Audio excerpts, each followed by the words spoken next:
Selamat pagi. Jumpa kembali dengan Miss Debbie hari ini. Bagaimana kabar kalian? Miss berharap kalian semuanya dalam keadaan sehat ya, dan sudah siap belajar online dari rumah. Hari ini kita akan mempelajari buku tematik tema 2 pada subtema 3, yaitu bermain di sekitar sekolah pada pembelajaran 4, 5, dan 6. Jangan lupa ya untuk menyiapkan alat tulis kalian dan juga bukunya. Dan jangan lupa berdoa sebelum memulai pembelajaran. Mensyukuri karunia Tuhan. Kita harus selalu bersyukur karena sudah diberikan kesehatan. Dengan tubuh yang sehat, kita dapat belajar dengan nyaman. Menjaga kesehatan adalah kewajiban diri sendiri. Oleh sebab itu, kita harus bisa menjaga tubuh kita agar tetap sehat, yaitu dengan cara berolahraga, makan makanan yang bergizi, dan juga istirahat yang cukup. Miss yakin kalian sudah menerapkan itu ya. Selanjutnya yaitu tentang permainan tradisional, yaitu permainan kayu malele. Permainan kayu malele merupakan permainan tradisional yang berasal dari Papua. Permainan ini dimainkan secara berkelompok. Ada kelompok bermain dan ada kelompok penjaga. Alat yang diperlukan dalam permainan kayu malele adalah beberapa potongan kayu. Simak ya gambar berikut ya. Ini adalah cara bermain kayu malele. Sebelum bermain, para pemain harus membuat lubang dan juga garis. Para pemain terbagi menjadi dua, yaitu tim pemain dan tim penjaga. Lubang berfungsi sebagai tempat untuk melempar kayu malele, sedangkan garis tepi itu adalah garis pembatas pada permainan ini. Nah, selanjutnya letakkan batang kayu pendek melintang di atas lubang. Peganglah salah satu ujung batang kayu yang panjang dengan kedua tangan. Letakkan ujung yang satunya di belakang kayu yang berukuran kecil. Kemudian ayunkan sekuat tenaga agar kayu yang pendek bisa melayang di udara. Kelompok penjaga berusaha untuk menangkap kayu pendek. Jika berhasil, kelompok penjaga menjadi kelompok bermain. Namun, jika gagal, kelompok bermain akan menghitung jarak dari lubang hingga tempat jatuhnya kayu. Nah, jadi permainan ini selain menyenangkan, kalian juga berlatih berhitung ya. Selanjutnya yaitu membuat karya dengan teknik meniup.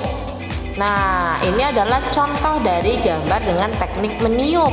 Bentuknya memang abstrak ya, namun bisa kamu bentuk.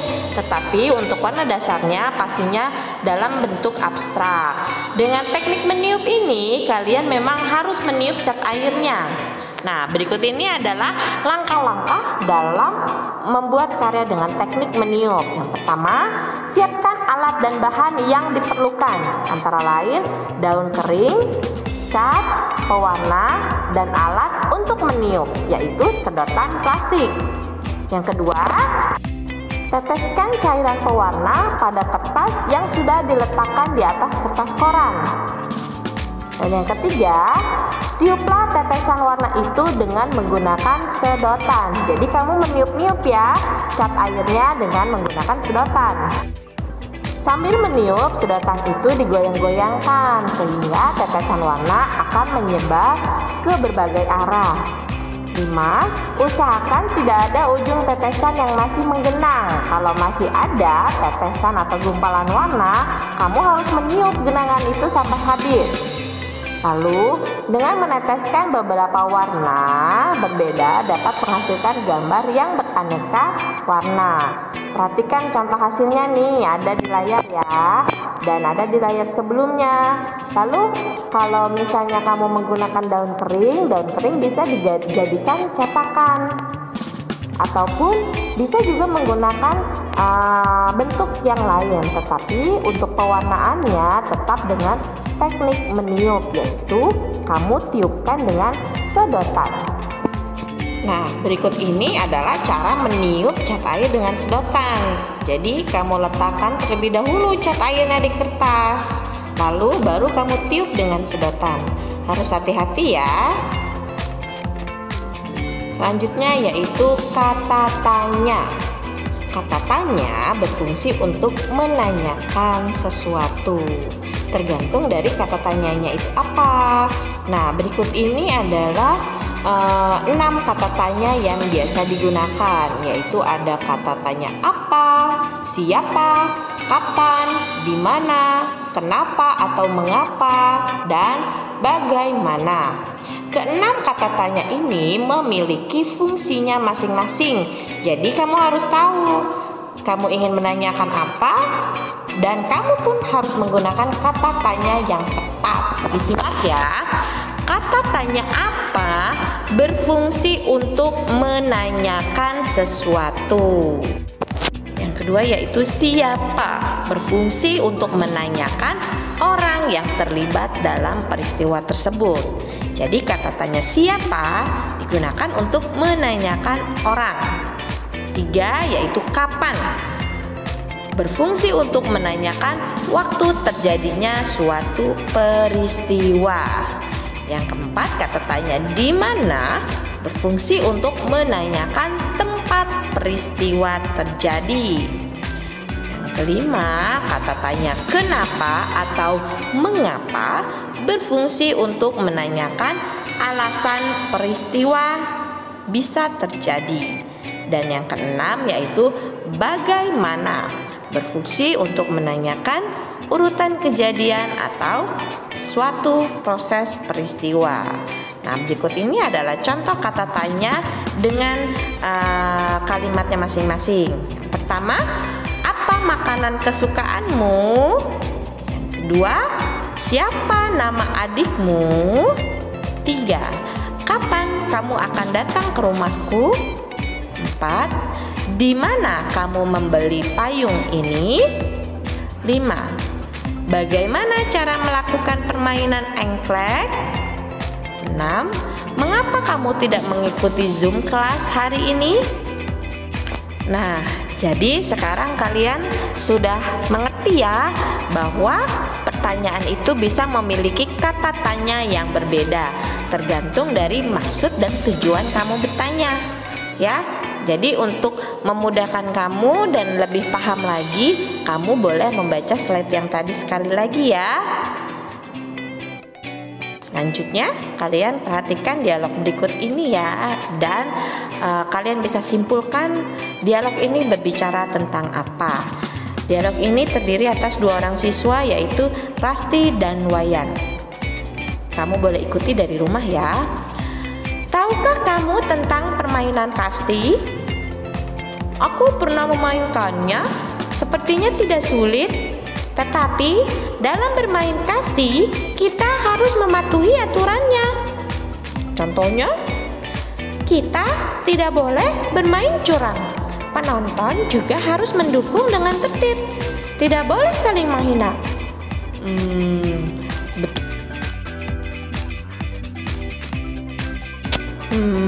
Betul juga.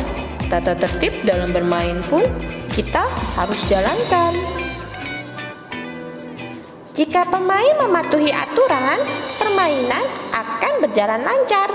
Pertandingan menjadi menarik. Jika penonton tertib, maka tidak akan terjadi perselisihan. Berarti, jika ada yang melanggar aturan, maka harus diberi sanksi. Betul. Untuk itu, wasit harus tegas terhadap pemain yang melanggar aturan.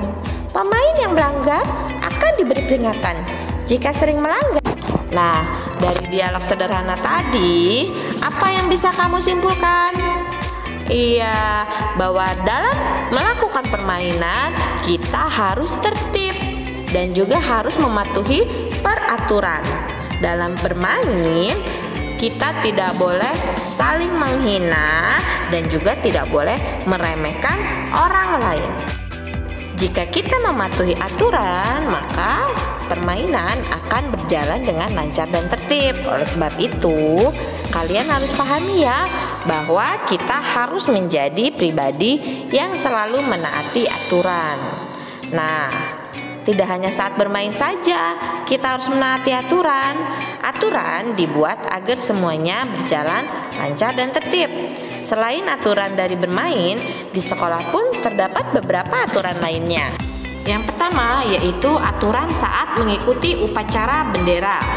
A. Mengenakan seragam sekolah lengkap, mulai dari topi, dasi, sepatu hitam, dan juga kaos kaki putih. Baju sudah pasti putih merah ya. B. Menjaga ketenangan saat upacara berlangsung. Saat upacara berlangsung, kamu tidak boleh ngobrol. C. Tertib mengikuti upacara sampai selesai. Jangan duduk ataupun jongkok pada saat upacara ya. Lalu yang kedua adalah aturan saat berada di dalam kelas. Pertama, yaitu berdoa sebelum dan sesudah belajar. B. Mendengarkan guru saat menjelaskan materi pembelajaran di kelas. Kalian tidak boleh ngobrol saat guru sedang mengajar di dalam kelas. C. Menjaga ketenangan saat kegiatan belajar berlangsung. Jadi kamu tidak boleh gaduh. Kamu boleh bertanya jika kamu menemukan kesulitan, tetapi kamu tidak boleh menciptakan suasana gaduh, mengganggu teman, ataupun berisik di dalam kelas. Termasuk tidak boleh sering-sering keluar masuk ke toilet. Lalu D. Membuang sampah di tempat sampah. Awas ya, jangan sampai kamu membuang sampah di kolong meja ataupun di dalam kelas. Biasakanlah membuang sampah selalu di tempat sampah. Selanjutnya, kita akan membaca teks yang ada di LKS kalian di halaman 59. Kita baca bersama-sama ya. Kalian boleh ikuti dari rumah. Ciri-ciri benda gas. Benda yang digunakan dalam permainan lempar tangkap bola yaitu peluit dan bola. Peluit adalah benda padat yang memiliki bentuk, ukuran, dan volume tetap. Dibunyikan dengan cara ditiup. Sedangkan bola adalah benda yang berisi udara. Bola diisi udara dengan cara ditiup. Udara masuk ke dalam ruang kosong di dalam bola, sehingga bola menggelembung. Jika udara di dalam bola dikeluarkan, maka bola akan mengempis. Udara di dalam bola adalah benda gas. Udara memiliki bentuk yang berubah-ubah dan mengikuti bentuk wadahnya. Volume udara berubah-ubah menyesuaikan wadahnya. Nah, itu adalah ciri dari benda gas. Miss ulangi ya. Ciri dari benda gas yaitu memiliki bentuk yang berubah-ubah sesuai dengan wadahnya. Dan juga volume udara berubah-ubah menyesuaikan wadahnya. Selanjutnya, kita jawab ya pertanyaannya. Bola bisa menggelembung karena ada udara masuk ke dalam ruang kosong di dalam bola. Nomor 2, jika udara di dalam bola dikeluarkan, maka bola akan mengempis. 3, udara yang masuk ke dalam bola termasuk benda gas. Dan nomor 4 dan 5, Miss minta kamu mengisi sendiri ya. Jawabannya kamu bisa temukan di dalam teks. Anak-anak kelas 2, Miss Dewi berharap kalian di rumah rajin membaca buku paket dan LKS ya, agar kalian bisa selalu mengingat pelajaran. Dengan banyak membaca, kamu bisa mengetahui banyak hal. Dan jangan lupa, kamu harus semangat untuk berlatih menghafal perkalian dan juga berlatih untuk pembagian. Demikianlah pembelajaran hari ini. Miss Dewi berharap kamu dapat memahami apa yang sudah kita pelajari hari ini. Sampai jumpa lagi di pertemuan selanjutnya. Terima kasih.